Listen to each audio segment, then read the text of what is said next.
एक controversial judgement में Chhattisgarh high court ने रूल किया है कि 377 आईपीसी जो कि अननेचुरल सेक्सुअल ऑफेंसेस को अट्रैक्ट करता है वो 375 आईपीसी के एक्सेप्शन 2 के अगेंस्ट है। इस रूलिंग ने पूरे देश में एक बड़ी डिबेट को जन्म दे दिया है जो मैरिटल कंसेंट और लीगल बाउंड्रीज को लेकर है। स्वागत है आपका हमारे चैनल पर रियल लॉ विद अनुज। आज इस वीडियो में हम डिस्कस करेंगे केस लॉ जिसमें छत्तीसगढ़ हाईकोर्ट ने 377 आईपीसी के एक मुकदमे को जो कि एक पत्नी ने अपने पति के ऊपर दर्ज कराया था उसे क्वॉश कर दिया। सबसे पहले केस का फैक्चुअल बैकग्राउंड समझते हैं। अक्यूज जो कि पति है उसके ऊपर एलिगेशंस ये थे कि उसने अपनी वाइफ के साथ जबरदस्ती अननेचुरल सेक्सुअल इंटरकोर्स किया जिसके कारण पत्नी की मौत हो गई। ट्रायल कोर्ट ने उसे सेक्शन 377 यानी कि अननेचुरल सेक्सुअल ऑफेंसेस, सेक्शन 376 यानी कि रेप और सेक्शन 304 आईपीसी के तहत सजा सुनाई थी, लेकिन हाईकोर्ट ने सेक्शन 376 और सेक्शन 377 के तहत कन्विक्शन को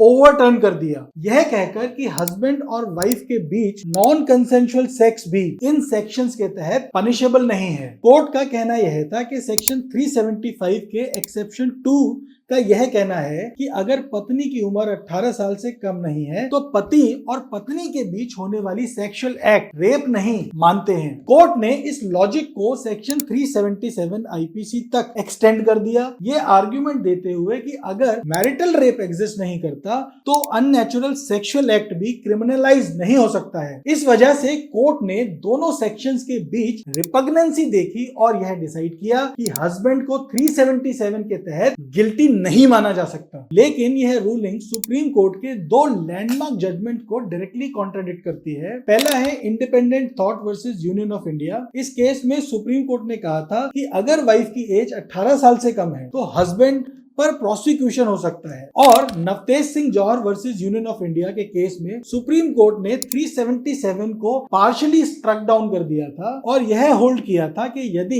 दो इंडिविजुअल्स के बीच में कंसेंशुअल अननेचुरल सेक्स है तो वह पनिशेबल नहीं है, लेकिन non consensual unnatural sexual act जो दो इंडिविजुअल्स के बीच में होता है वह 377 के तहत पनिशेबल है। यह जजमेंट भी कंसर्न उठाता है क्योंकि भारतीय न्याय संहिता जो आईपीसी को रिप्लेस करके नया कानून आया है उसमें सेक्शन 377 आईपीसी का कोई कॉरेस्पॉन्डिंग प्रोविजन नहीं लाया गया, यानी कि सेक्शन 377 आज की तारीख में एग्जिस्ट ही नहीं करता। इस रूलिंग पर मिक्स्ड रिएक्शन आ रही है। बहुत लोग मानते हैं कि यह मैरिड वुमेन की लीगल प्रोटेक्शन को थोड़ा कमजोर करता है। क्रिटिक्स का कहना है कि जजमेंट मेंटल कंसेंट और बॉडीली ऑटोनॉमी के मॉडर्न अंडरस्टैंडिंग को इग्नोर करती है। कुछ लोग आर्ग्यू कर रहे हैं कि सेक्सुअल ऑफेंस लॉज में मैरिटल एक्सेप्शंस को रिकंसिडर करने की जरूरत है ताकि कॉन्स्टिट्यूशन के आर्टिकल 14, 15, 21 के राइट्स के साथ अलाइन हो सके। सबसे बड़ा सवाल यह है कि क्या मैरिटल रेप और नॉन कंसेंशुअल अननेचुरल एक्ट को इंडिया में क्रिमिनलाइज करना चाहिए? क्या सेक्शन 375 का एक्सेप्शन 2